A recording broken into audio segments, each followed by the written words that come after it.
Pull up a chair to the fire and let me tell you a tale.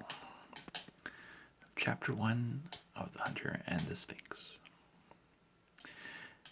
This occurs in a universe where the many races and factions that dot the known galaxies are existing in a constant state of war.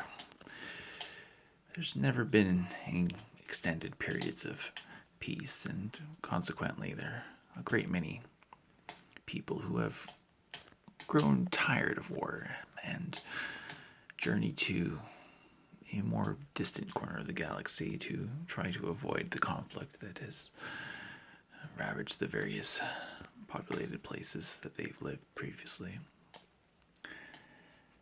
One such person is a hunter by his current trade. He is about 6 foot tall, 190 pounds, brown hair, brown eyes, and he works out of a small city when he wants to go back to a city, and works as a guide or trophy hunter or someone to escort those who are doing those things. And he is currently searching through the jungles of a planet called Bob. Bob doesn't have any big cities, a few medium-sized ones, lots of jungles and plains and some mountains, but it has a great diversity of creatures, some that you won't really find anywhere else in the galaxies. On this day, our hunter is creeping through the jungle quietly, looking for dinner. He carries a bow and arrows and his trusty hunting knife with him. He always carries a pack on his back that contains some tools from his previous life, but no, he doesn't really like to use them unless he really needs to. So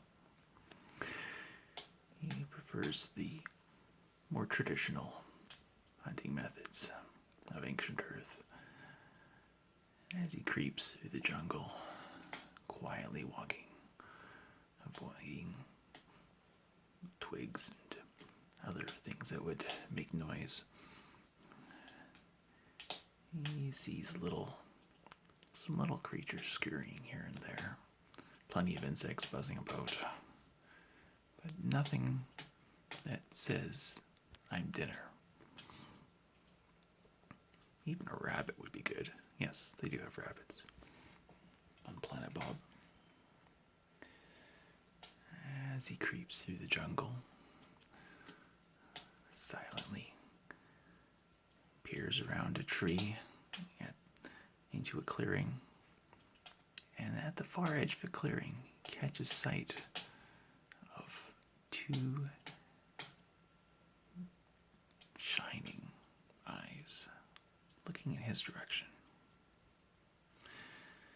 Doesn't seem like anything he's seen before, so he begins to quietly work his way around the edge of the clearing towards the shining eyes, never coming out of the jungle to reveal his location. He gets closer, can't quite see the eyes anymore, but he has his bow drawn and ready to go in case it is something that might be good to eat. As the hunter creeps closer to where he last saw them, he hears a very different sounding voice call to him. It purrs in a soft, melodious voice that asks him, "Are you looking for dinner, perhaps?" Hunter's a little stunned. He doesn't quite know what to make of the voice. He wasn't expecting to hear a creature talking to him. So. And he spins around and beholds a very majestic, feline-looking creature sitting on a branch of a tree that he is under. And he does not know what to make of it.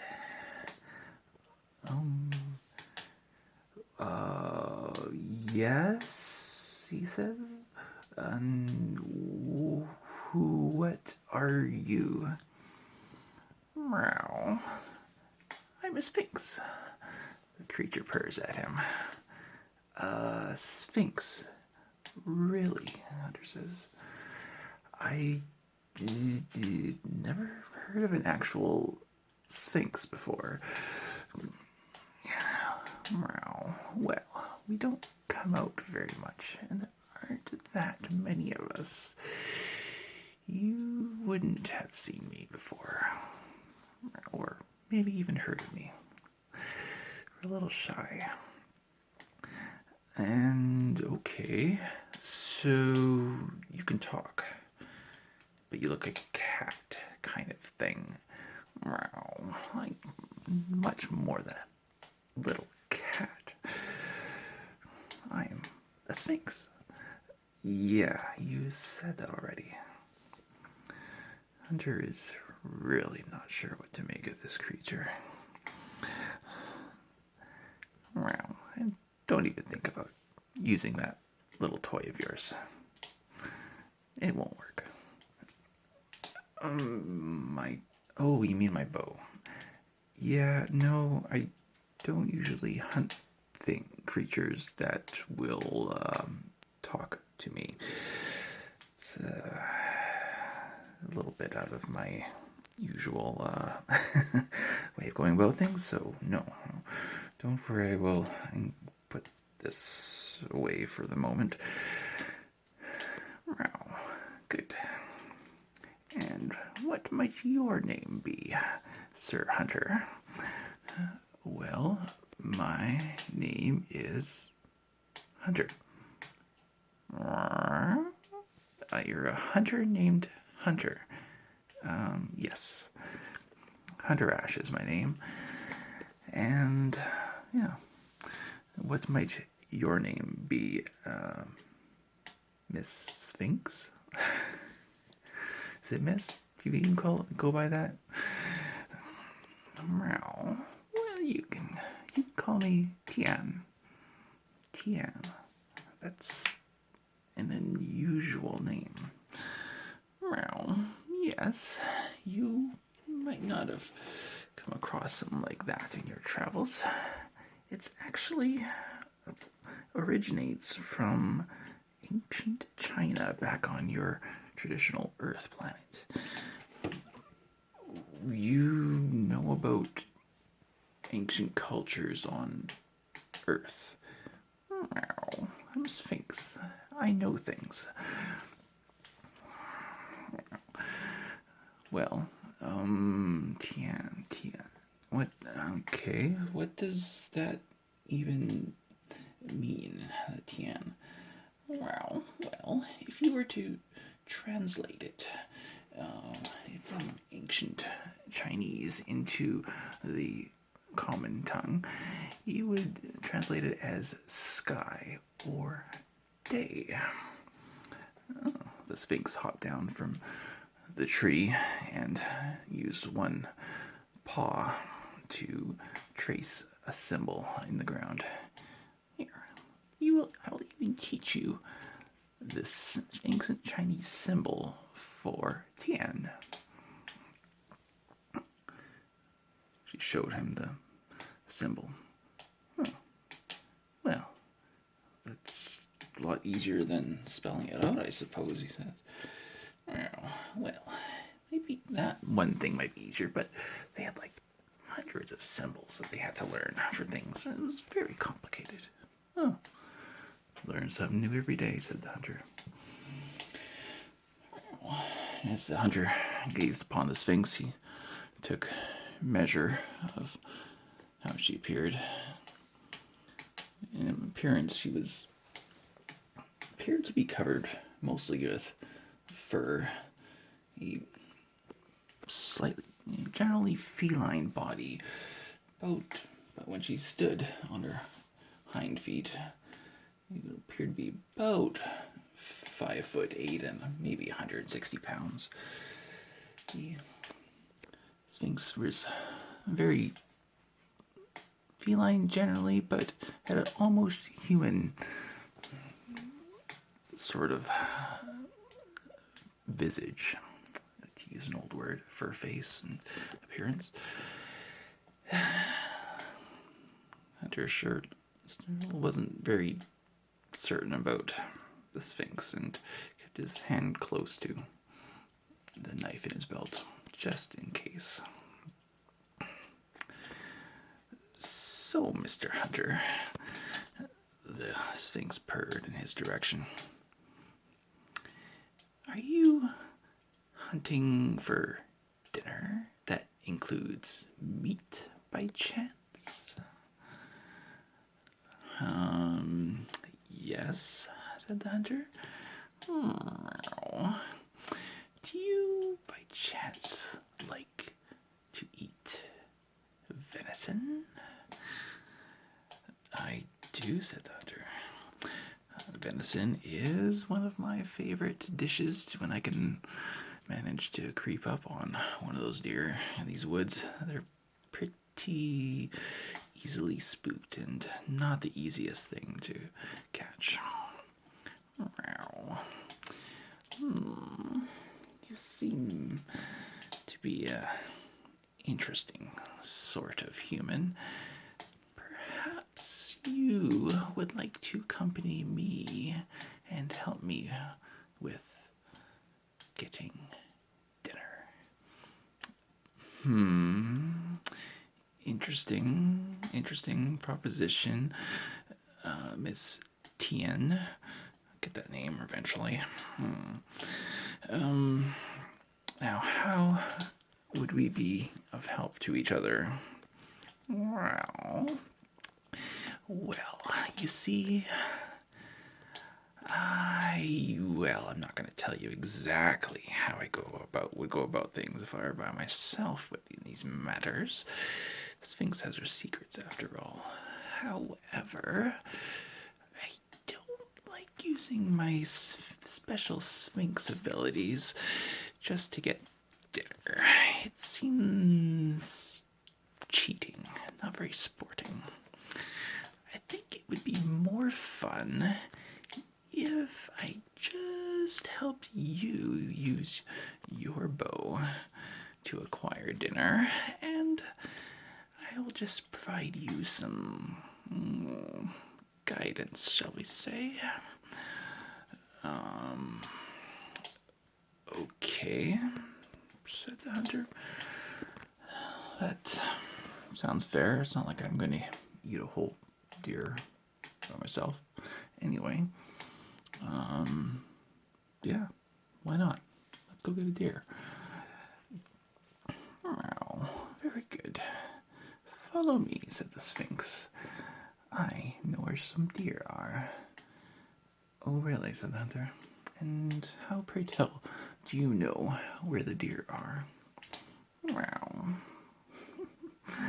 Sphinx knows things. Sphinx knows things. Okay. Well, lead on, Miss Sphinx. And let's go get some dinner. The Sphinx chuckled softly and padded quietly through the foliage of the forest. After traveling some 30 minutes, the Sphinx slowed to a halt and whispered very quietly, "It is the time of silence now. Up ahead, not very far away, is a small group of deer. If you were to approach that tree over there and draw your bow from that location, I believe you should be able to have a clean shot and be not someplace that they will smell you ahead of time. Okay. The hunter crept quietly in the direction the Sphinx had indicated. Noticed that indeed there was a very clear and easily approachable path towards that tree, and he arrived and peered cautiously with just the corner of his head around the corner of it, and he did indeed have a shot at a small group of deer. Carefully notching an arrow, the hunter drew back the string, paused, let out a breath, and released the arrow. The arrow flew swift and true, and the deer never stood a chance. Marvelous, the Sphinx purred from behind him. Ah! He startled. Don't sneak up on me like that. Meow. Sorry, the Sphinx purred. But you were concentrating so hard, I didn't want to ruin it. Carefully, they journeyed out into the small clearing where the deer had been grazing. Meow. Now, would you look at that? You made an excellent shot. I didn't even have any time to run anywhere before dropping. Do you have any preference on what part of the deer you would like to eat? Well, actually, I wouldn't mind just taking one of its haunches with me back to my camp. I'm definitely cooking this before I eat it. Oh, you can do that if you wish. Allow me. The Sphinx unsheathed razor-sharp claws and quickly removed a haunch and handed it to the hunter. Oh, those are sharp, he breathed. Well, indeed they are, said the Sphinx with a mischievous grin. You don't want to feel these. Well, said the hunter, it has been very interesting meeting you, Tian. I'm going to return to my camp and perhaps we'll run into each other again. Meow. Oh, don't you worry. We will indeed. With that, the Sphinx grasped the deer and casually carried it away through the bushes. As Hunter Ash returned to his campsite carrying his haunch of deer, he thought back on a very interesting afternoon he'd had. Well, he's seen something new every day around here, I guess, and, well, that was definitely new.